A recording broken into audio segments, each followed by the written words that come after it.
But if you're up too long, you better grab a helmet. And Caitlin Clark has now become up for too long, because now haters jumping out the woodwork. The W at this junction in time would be better without Caitlin Clark because she is a bigger distraction than she is an additive. I think she talks a lot of and she gets a lot of back. So she deserves everything she gets because she gives it as good as she gets it. She's just not built for the physicality of this league. Yeah, and she's not quick enough to get away from the physicality. So there's a lot of learning curve, like Diana said. And when she gets it, she has elite skills that are going to really help her. But now that the eyes are there, we don't necessarily need her anymore. I just can't get over how blatantly disrespectful that is to say. Like, hey, you got us over the necessary threshold. Now you can go now. You did exactly what you came here to do. You can go now. Could you imagine saying that to any other superstar who came into a league and transformed it the way that she did? Could you imagine saying that to Michael Jordan? Like, hey, Michael Jordan, like, thank you so much for changing the landscape of this league, but you know what? It's too much of a circus regarding you. And so, like, you can go now. Like, we do understand there's better players now. It's blatantly disrespectful to her. It's also blatantly disrespectful to the entire league, because in that statement in itself, you admitted that you have never watched. You've never watched before her. You've never watched before her, but now that she got you to watch, now she can go. You're the reason we're on private jets, but you can go. You're the reason that this CBA has been so transformational. You're the reason that your team has all 44 of their games on national television, but you can go. Like, you did your job, you can go. I'm really, you guys, like, come on. Targeted by society, targeted by her looks, targeted by her reputation, targeted by the disrespect that they've shown to the WNBA. There's a huge target on this. Everything you thought you knew about the WNBA's biggest star? Completely wrong. The same sports analysts, the very same reporters who once hailed Caitlin Clark as the savior of the league, are now savagely turning against her, accusing her asterisk of being the problem. This isn't just a switch-up. This is a full-blown media betrayal that could absolutely destroy the WNBA's golden goose, and the reasons they're giving are beyond belief. A schizophrenic relationship with winners. When you're an underdog, they feel impelled to root for you. But if you're up too long, you better grab a helmet. And Caitlin Clark has now become up for too long, because now haters jumping out the woodwork. The W at this junction in time would be better without Caitlin Clark because she is a bigger distraction than she is an additive. But if you're up too long, you better grab a helmet. And Caitlin Clark has now become up for too long, because now haters jumping out the woodwork. Caitlin Clark has gotten the WNBA over the necessary threshold they needed. Now people are watching. Now we realize, oh, there's talent in the W. Talent that's actually even greater than Caitlin Clark. And I'm not just talking about bigs like Asia. I'm talking about the Olivia Miles. I'm talking about the Paige Beckers. Hell, I'm talking about the Kelsey Mitchells. Caitlin got the necessary eyes there. But now that the eyes are there, we don't necessarily need her anymore. Caitlin did what only Caitlin could do, and we don't necessarily need her to do anymore. Thank you, Caitlin. We can take it from here. Now you're saying that the WNBA needs to be cognizant of where they put Caitlin Clark on posters. The WNBA and the officials need to alter the rules for Caitlin Clark. The WNBA and opposing players need to treat Caitlin Clark more gently. Caitlin Clark's coach needs to be cognizant of how she talks to her in public, because it's going to look like there's an issue. Unless we can take off our gloves for Caitlin Clark and stop trying to act like she's a messiah, the WNBA could and would be better off without Caitlin Clark, at least without this version of everybody coddling and caressing and catering to Caitlin. /in. So anti-competition. It's so dismissive of who she is as a talent. It's so demeaning to the league and to the women who play in the WNBA. It's so ridiculous all around. You would never talk about a male player like this. You would never have the audacity to fix your lips to say that a college player was better than the best player in a professional league before ever setting foot in that league. You would never say that. You would never say that a male rookie player should have special rules and be protected by the league. Or a second-year player should be protected by the league. Have special treatment by the referees. Listen to what the fuck you're saying. We're talking about Look, for months, we heard endless praise. Pundits raved about how Caitlin Clark was single-handedly moving the needle, how her arrival was selling out arenas and skyrocketing viewership numbers to unprecedented levels. They highlighted how she was being unfairly targeted on the court, how veteran players were giving her a brutal welcome, and how the refs were letting it happen. The narrative was clear. Clark was the victim, and the league needed to protect its most valuable asset. But then, the infamous Aaliyah Boston foul happened, and suddenly, everything flipped upside down in the most unbelievable way. NBA is the worst marketed and business-minded league in the history of leagues. You would be hard-pressed to find an organization more dedicated to self-imploding than the WNBA. Although I guess they don't have to worry about their profits too much since it steals from the men's league to pay for everything, so maybe they don't care about marketing or ratings. Here's what I'll say about Caitlin Clark. She is the golden goose of the WNBA, and they will not accept it. Is it because she's white? Maybe. Is it because she's straight? Maybe. I actually just think, Brian, that it's just jealousy all around. Now, I think that Caitlin Clark was the queen of the WNBA before she ever even played a game. She is a generational talent that revolutionized the game of basketball, who also happens to be white and straight. And that is why they... Backslash in, backslash in, backslash in, backslash in, backslash in. And I'm cool with her foul, bro. She put her fist in the girl throat, bro. Foul him back. True. Yeah, I be mad at the teammates. I be mad at the teammates. I feel like a motherfucker fouled me. Your ass going to the stand. Yeah, but you was always... I got some wild fouls. The fact that they went back and, you know what I'm saying, gave her a flagrant 2 and she lost the game check for that. They did? Yes, bro. That's what I'm saying. Y'all shut the fuck up, bro. Man. Nah, don't. They went back and they said that was out of pocket. They missed it. And she got suspended a game for that.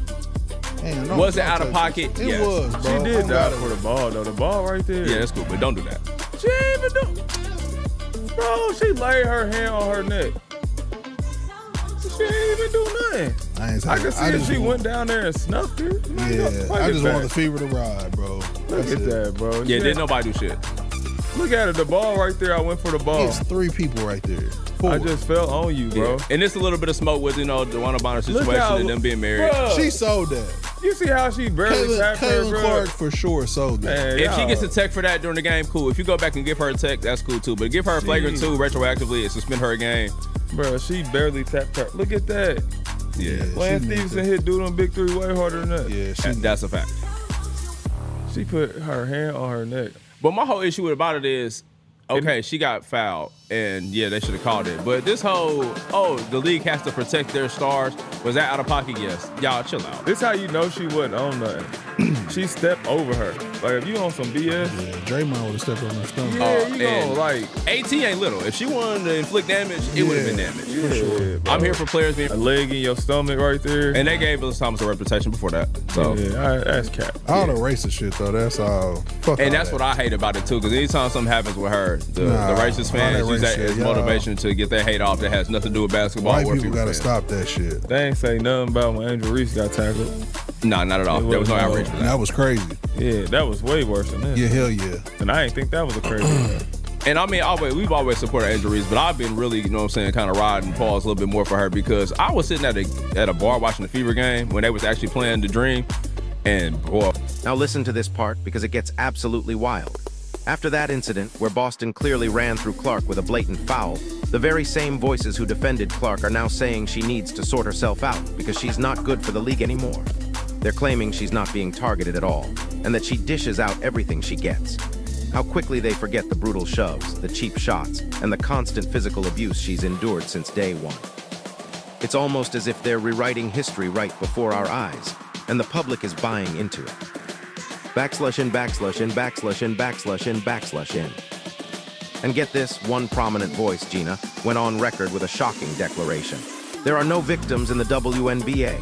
Caitlin dishes out everything that she gets. She's not strong enough or not tough enough to take what she dishes. This statement is not just inflammatory. It's a direct contradiction to everything these same people preached just weeks ago. It begs the question, is Geno implying that Caitlin Clark is asterisk dishing out the kind of physical assaults and illegal fouls she receives? Or are we talking about trash talk, the kind of competitive banter that's been a staple of professional sports for decades? Because there's a world of difference between a verbal jab and a cheap shot that could end a career. Backslash in, backslash in, backslash in, backslash in, backslash in. Here's the kicker, if Caitlin Clark is truly dishing out everything she gets. does that mean she's choking other players? Is she intentionally fouling them with excessive force?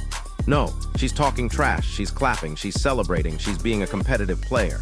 That's back and forth standard sportsmanship. But when she's getting physically assaulted basically every single game and the referees are consistently turning a blind eye, that's not dishing out what she gets. That's a breakdown of officiating, and it's a failure of the league to protect its players, especially its biggest draw. Backslash in, backslash in, backslash in, backslash in, backslash in. But wait, it gets worse. Manu Aloko, another analyst who was once a vocal supporter, has now concluded that the WNBA no longer needs Caitlin Clark. In fact, he claims the league is actually better off without her, because she's become more of a distraction than an addition. This is the same Manu Aloko who, just like Gina, celebrated Clark for moving the needle, for being the best in the league, for selling out stadiums left, right, and center. You can't make this stuff up.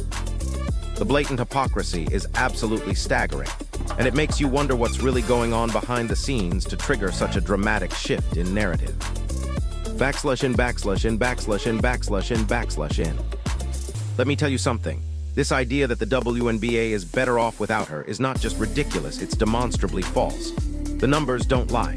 When Caitlin Clark is asterisk, not asterisk playing, the WNBA as a whole, as an entire organization, sees its viewership plummet, sometimes by a massive 50%. 50%. That's not a distraction. That's the literal lifeblood of the league's current growth. If she's a distraction that brings in millions of dollars in revenue, sponsorships, and fan engagement.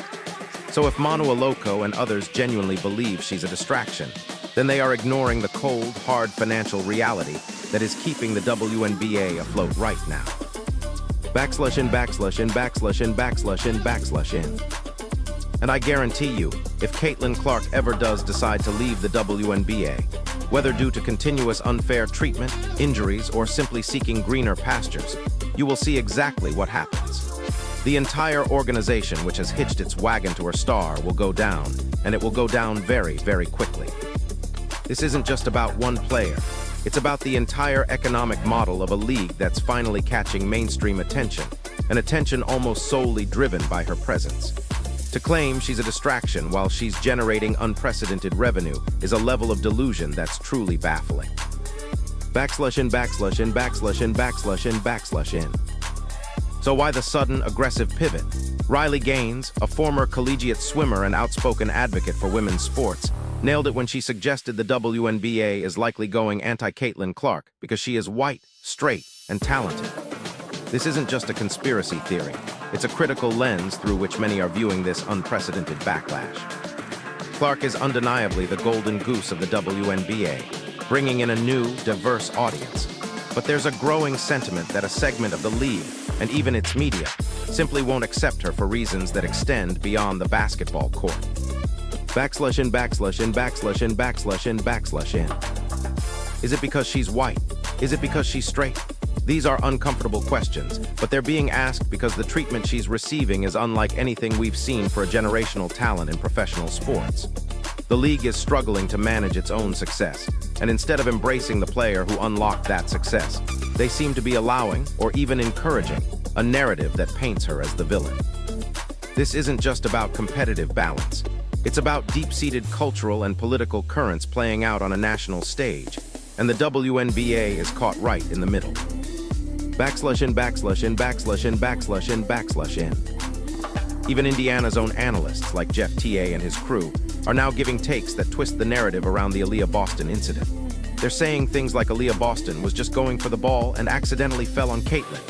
Seriously, how can you watch that clip, replay it a dozen times, and still come to the conclusion that it was an accidental, innocent play? It was a crazy, blatant foul designed to send a message, and to deny that is to deliberately mislead the public.